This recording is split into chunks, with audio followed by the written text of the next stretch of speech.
Bonjour les élèves.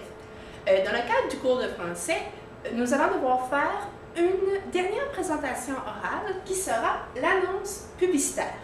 Le but de l'annonce publicitaire est de pouvoir convaincre un public cible de la valeur d'un produit ou du bien fondé d'une opinion en s'appuyant sur des arguments solides et clairement énoncés. Vous allez devoir produire une annonce publicitaire qui respecte les éléments suivants. L'annonce publicitaire sera faite seule ou en équipe de 2, pas plus que 2. L'annonce publicitaire sera produite à partir du logiciel Publisher. Lorsque vous allez sur Publisher, ce qui est merveilleux, il y a déjà différents modèles de faits pour vous. Vous avez qu'à cliquer dessus et entrer l'information au bon endroit. Donc, pour ceux qui sont un peu moins habiles avec la technologie, ne vous stressez pas, certains modèles sont déjà faits pour vous. Par la suite, le plan, que je vous explique ensuite, devra être remis avec votre projet final. Il sera très important de bien résumer l'information, donc seulement garder l'essentiel sur votre affiche publicitaire.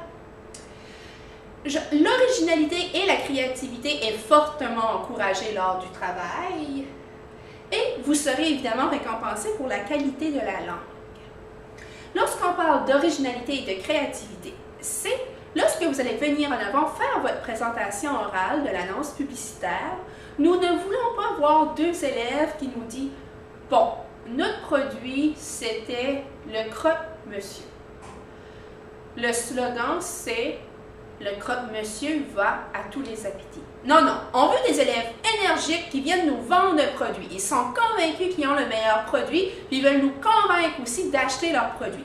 On veut des élèves qui arrivent là, puis qui s'adressent directement au public cible. « Hey, toi, tu as toujours faim, essaie le croque-monsieur. Avec le croque-monsieur, tu n'auras plus faim. Tes petits creux seront comblés. » Donc, on veut du dynamisme. On veut des élèves qui s'en viennent là, nous vendre une salade.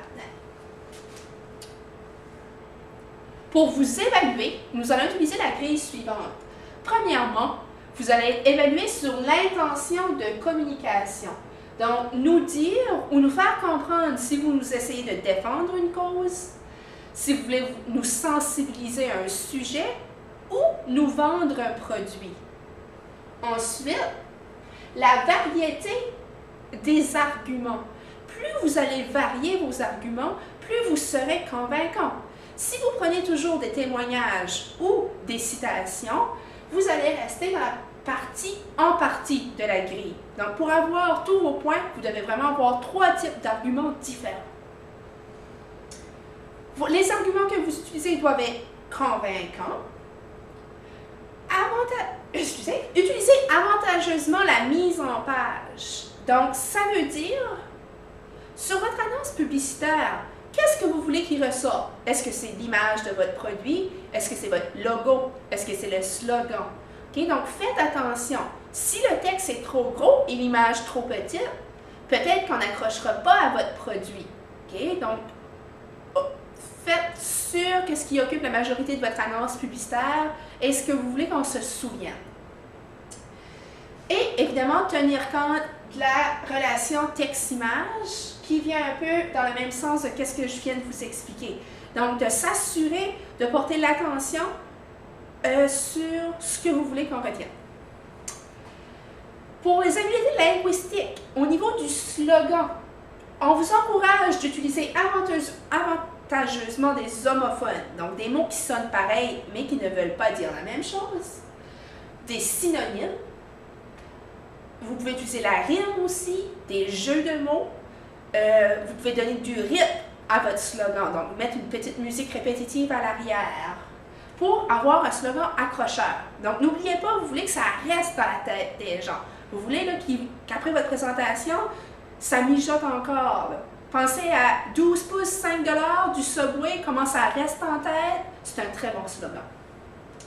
Et l'orthographe et la syntaxe vont être évaluées. Donc, faites attention à votre annonce publicitaire parce que je l'évalue au niveau de la syntaxe et de l'orthographe, votre affiche Publisher.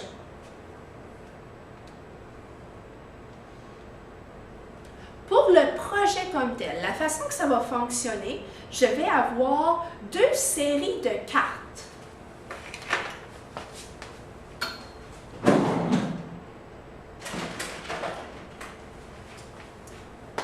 Donc, vous allez piger un mot de la première série et un mot de la deuxième série. Par exemple, cette équipe ici aurait pigé un parc serre. Qu'est-ce que c'est? À vous de le trouver. Donc, à l'aide du plan qui est ici, vous allez débuter votre travail. Vous pigez vos 2 mots. Parc serre. En équipe de 2, vous allez mijoter, vous allez discuter. OK, à quoi ça peut servir si c'est un objet? Ou est-ce que c'est une cause que l'on peut défendre? Vous allez par la suite trouver votre slogan, trouver une image ou un logo représentant votre parc serre, le nom de votre produit. Vous devez donner une petite description de votre produit, à quoi il sert. Okay? Ou quelle est l'utilité de votre produit? Pourquoi on devrait acheter ce produit-là? Et par la suite, vous allez dire pourquoi il est indispensable. Pourquoi chaque personne devrait posséder chez eux un parc serre. Vous devez trouver un prix à votre objet. Et on a un petit espace aussi pour la variation des arguments. Donc, vous allez m'écrire 3 arguments, et je vous conseille d'aller avec des arguments différents, et identifier le type aussi, pour faire sûr que vous avez varié vos arguments. À l'aide de ce plan, quand vous aurez complété le plan, c'est à ce moment-là que vous allez aller utiliser le programme Publisher. Okay? Quand le plan est complété, la majorité du travail est fait. Donc, à partir du plan par la suite, tu vas sur Publisher, tu te choisis le modèle voulu. Par exemple, ça serait ici. Vois-tu, tu as un carré pour ton image. Tu as un carré pour décrire l'activité et le produit. Tu peux placer le prix ici. Numéro de téléphone, tout, ton slogan. OK? Donc, tu peux l'organiser par la suite à partir d'un modèle qui est déjà fait. Devant la classe, ce que je vais voir, moi, ensuite, je vais voir votre annonce Publisher d'afficher sur mon tableau, puis 2 élèves qui nous vendent son produit. OK? Donc, hey, toi, tu as toujours rêvé d'avoir un parc fermé pour pouvoir laisser tes animaux en liberté. Tu as certainement besoin du parc serre. OK? C'est ça que je veux devant la classe. Je ne veux pas 2 élèves qui arrivent et qui disent « Bon, mais au début, on a pigé parc, puis serre, ça fait qu'on a décidé de faire le mot parc serre. » Là, on a discuté, on a trouvé que c'était utile pour les gens qui ont des animaux, puis qui n'ont pas la chance de laisser en liberté. Non. Je veux de la vie, je veux du monde qui vienne vendre un produit. Alors, amusez-vous et ayez